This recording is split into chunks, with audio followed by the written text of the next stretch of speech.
খাট কাটতেছিস কেন? বাবা, এত বড় খাটে আমার একটু ঝামেলা হয়, আমি ঘুমাইতে পারি না। এখানে ধরো, বাপটা ধরো, আমি এখান থেকে কাটতে কাটতে আসি।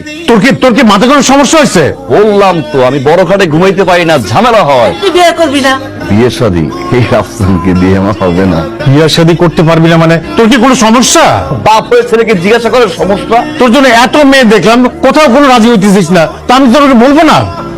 বিয়ে করতে আমার কোনো সমস্যা নাই, কিন্তু সমস্যাটা আর এক জায়গায়। কোথায়? বিয়ে করতে গেলে একটার পর একটা মেয়ে দেখো, মেয়ে দেখার পরে আংটি পরাও, আংটি পরানোর পরে 3-4 মাস সময় নাও, যাবো মেয়ে দেখবো, পছন্দ হবে, একদিনের ভিতরে মেয়ে নিয়ে আসবো। রাজি? রাজি আম্মা। যে এখান থেকে পারস, কানা ল্যাংড়া খোড়া, তুই একটা বউ আইনা দে আমারে। তুই না পারস আমারে বল, আমি একটা বউ নিয়ে আসি ঘরে, বিয়াটা কর প্লিজ। যদি কোনো একটা মেয়ে আমি পছন্দ করতে পারি, একদিনে বিয়ে দিতে পারবা? হ্যাঁ দিব। দিব। শিওর? শিওর। ছেলের বাবা বললো না যে ছেলের দাদা এসে এই জায়গায় কাটতে হবে। তার নাত বউকে কবুল পরাবে, মানে আংটি পরাবে। ডাহা মিথ্যে কথা। আমি সেই বাড়ির পরে যে আমি খবর নিলাম, কিসের ছেলের দাদা, কিসের আংটি পরাবে? সেই ছেলের দাদা 18 বছর আগে কবুল গাছতে পড়ে একেবারে কবুল হয়ে গেছে। তা আমাকে মিথ্যা বললো কেন? সেই কারণটা আমি সাথে করে নিয়ে আসছি, এই যে ধরেন কবুল। এটা এসি, এটা এগুলা এই 147টা আইটেম যদি আপনার ভাগ্নির সাথে তাকে যৌতুক হিসাবে না দেন, তাহলে আপনার ভাগ্নিকে বিয়ে করবে না। আরে ওর কাছেই তো আমি আমার ভাগ্নি বিয়ে দেবো না।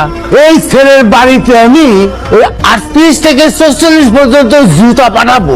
একজন বাবা, আমার চোখের সামনে কোনো বাবাকে বেজিত কথা দেখতে পারবো না। যা হইছে সেটা ভালোর জন্যই হয়েছে। আগে কাগের জলে ভাসাতে হবে না। আমি তার জন্য ওই ছেলের চেয়ে 1000 গুণ বেটার একজন পাত্র খুঁজে বের করছি। ছেলে উচ্চশিক্ষিত, ছেলের বাবার হস্তলা বাড়ি আছে, মার্কেট আছে, মার্কেটের ভাড়া পায়, বাসার ভাড়া পায়। ছেলে মা বসে বসে খায়, বাবা বসে বসে খায়, ছেলে বসে বসে খায়, আপনার ভাগিনীও বসে বসে খাবে। কোনো কাজ করতে হবে না আঙ্কেল, কোনো কাজ করতে হবে না। এরকম ছেলে সহজে খুঁজে পাওয়া যায় না আঙ্কেল। ছেলে 100% পারফেক্ট আঙ্কেল। তুমি আগামী সপ্তাহে তাদের আসতে বলো।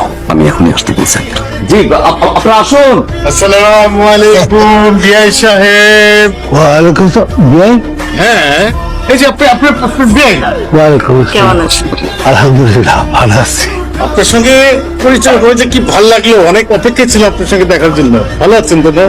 হ্যাঁ, আমি তো জানতাম না যে আপনারা আমার জন্য অপেক্ষা করতেছেন। ছেলের বাবা আসছে, ছেলে তো আসলো না। ছেলে কই? আসছে আঙ্কেল। আসছে? কই কই কই? হ্যাঁ